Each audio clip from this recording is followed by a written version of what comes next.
আসসালামু আলাইকুম, সবাইকে স্বাগতম। রান্না করছি কাটলে বা কাতলা মাছ।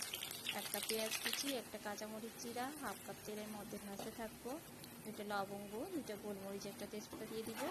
পরিমাণ মতো লবণ ও হাফ চা চামচ হলুদের গুঁড়া দিয়ে পেঁয়াজটা নেড়ে চেড়ে নিব। আগে থেকে কেটে ভালো করে ধুয়ে রাখা 250 গ্রাম কাতলা মাছ মশলাটার মধ্যে দিয়ে দিব। হালকা করে নেড়ে চেড়ে মাছটা হালকা ভেজে নিব।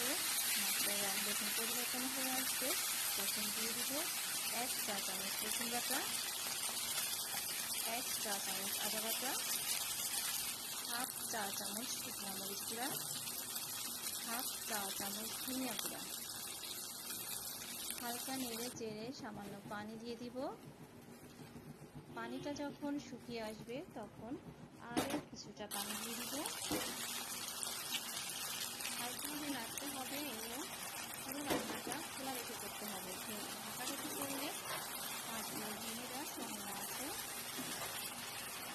পানিটা যখন শুকিয়ে উপরে তেল উঠে আসবে তখন 1 চা চামচ ভাজা জিরার গুঁড়া দিয়ে দিব। আবার কিছুক্ষণ নেড়ে চেড়ে রান্না করে রান্নাটা নামিয়ে ফেলবো। একটা বাটিতে পরিবেশন করব। মাছটা দেখতে অনেক সুন্দর হয়েছে এবং খেতেও অনেক সুস্বাদু হবে ইনশাআল্লাহ।